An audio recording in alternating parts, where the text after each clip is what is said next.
17वां अध्याय। सती को शिव से वर की प्राप्ति। ब्रह्मा जी कहते हैं, हे नारद, सती ने आश्विन मास के शुक्ल पक्ष की अष्टमी को उपवास किया।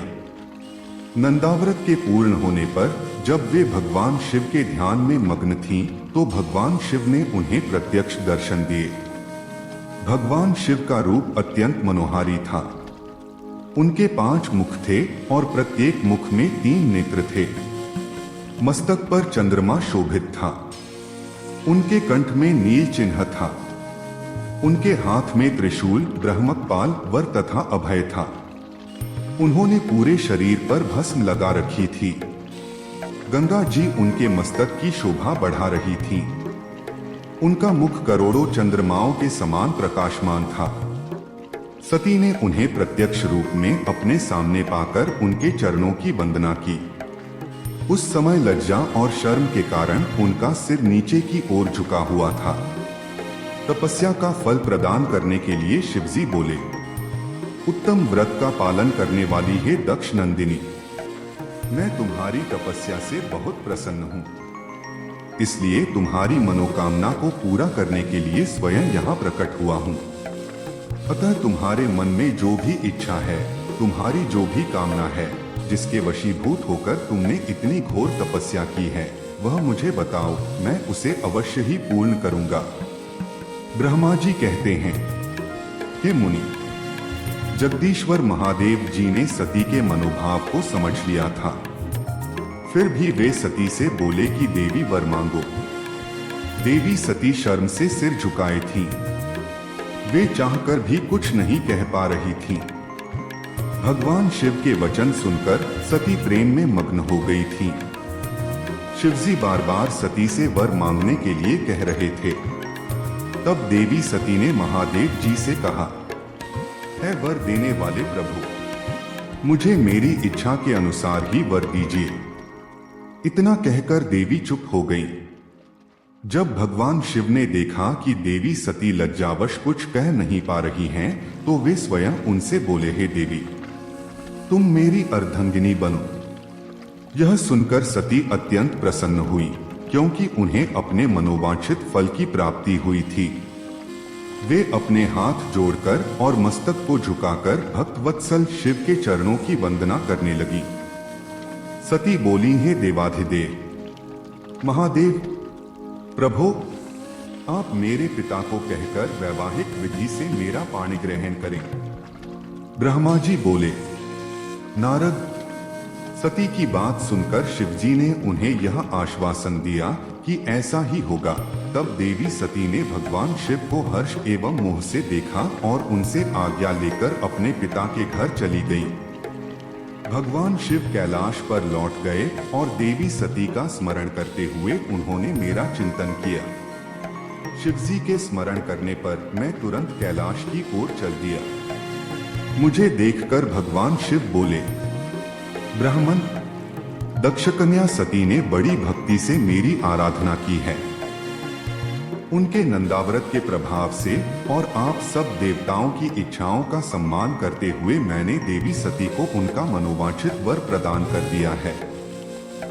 देवी ने मुझसे यह वर मांगा कि मैं उनका पति हो जाऊं। उनके वर के अनुसार मैंने सती को अपनी पत्नी के रूप में प्राप्त करने का वर दे दिया है। वर प्राप्त कर वे बड़ी प्रसन्न हुई तथा उन्होंने मुझसे प्रार्थना की कि मैं उनके पिता प्रजापति दक्ष के समक्ष देवी सती से विवाह करने का प्रस्ताव रखूं और पाणी ग्रहण कर उनका वरण करूं। उनके विनम्र अनुरोध को मैंने स्वीकार कर लिया है। इसलिए मैंने आपको यहाँ बुलाया है कि आप प्रजापति दक्ष के घर जाकर उनसे देवी सती का कन्यादान मुझसे करने का अनुरोध करें। भगवान शिव की आज्ञा से मैं बहुत प्रसन्न हुआ और मैंने उनसे कहा, भगवान, मैं धन्य हो गया जो आपने हम सभी देवी देवताओं के अनुरोध को स्वीकार कर देवी सती को अपनी पत्नी बनाना स्वीकार करने और इस कार्य को पूरा करने के लिए मुझे चुना। मैं आपकी आज्ञानुसार अभी प्रजापति दक्ष के घर जाता हूँ तथा उन्हें आपका संदेश सुनाकर देवी सती का हाथ आपके लिए मांगता हूँ। यह कहकर मैं वेगशाली रथ से दक्ष के घर की ओर चला गया। नारद जी ने पूछा, है पितामह, पहले आप मुझे यह बताइए कि देवी सती के घर लौटने पर क्या हुआ? दक्ष ने उनसे क्या कहा और क्या किया? ब्रह्मा जी नारद जी के प्रश्न का उत्तर देते हुए बोले, जब देवी सती तपस्या पूर्ण होने पर अपनी इच्छा के अनुरूप भगवान शिव से वर पाकर अपने घर लौटीं तो उन्होंने श्रद्धापूर्वक अपने माता पिता को प्रणाम किया। उन्होंने अपनी सहेली द्वारा अपने माता पिता को यह सूचना दी कि उन्हें भगवान शिव से वरदान की प्राप्ति हो गई है। वे सती की तपस्या से बहुत प्रसन्न हुए हैं और उन्हें अपनी पत्नी के रूप में प्राप्त करना चाहते हैं। यह सुनकर प्रजापति दक्ष और उनकी पत्नी बहुत प्रसन्न हुए। उन्होंने आनंदित होकर बड़े उत्सव का आयोजन न उन्होंने ब्राह्मणों को भोजन कराया और उन्हें दक्षिणा दी। उन्होंने गरीबों और दीनों को दान दिया। कुछ समय बीतने पर प्रजापति दक्ष को पुनः चिंता होने लगी कि वे अपनी पुत्री का विवाह भगवान शिव से कैसे करें, क्योंकि वे अब तक मेरे पास सती का हाथ मांगने नहीं आए हैं। इस प्रकार प्रजापति दक्ष चिंतामग्न हो गए, लेकिन उन्हें ऐसी चिंता ज्यादा दिनों तक नहीं करनी पड़ी। शिव तो कृपा के सागर और करुणा की खान है, तब वह कैसे चिंतित रह सकता है जिसकी पुत्री ने तप द्वारा शिव का वरण किया है। जब मैं सरस्वती सहित उनके घर उपस्थित हो गया, तब मुझे देखकर उन्होंने मुझे प्रणाम किया और बैठने के लिए आसन दिया। तत्पश्चात दक्ष ने मेरे आने का कारण पूछा तो मैंने अपने आने का प्रयोजन बताते हुए कहा, है प्रजापति दक्ष, मैं भगवान शिव की आज्ञा से आपके घर आया हूँ। मैं देवी सती का हाथ महादेव जी के लिए मांगने आया हूँ। सती ने उत्तम आराधना करके भगवान शिव को प्रसन्न कर उन्हें अपने पति के रूप में प्राप्त करने का वर प्राप्त किया है। अतः तुम शीघ्र ही सती का पाणिग्रहण शिवजी के साथ कर दो। नारद, मेरी यह बातें सुनकर दक्ष बहुत प्रसन्न हुआ। उसने हर्षित मन से इस विवाह के लिए अपनी स्वीकृति दे दी। तब मैं प्रसन्न मन से कैलाश पर्वत पर चल दिया।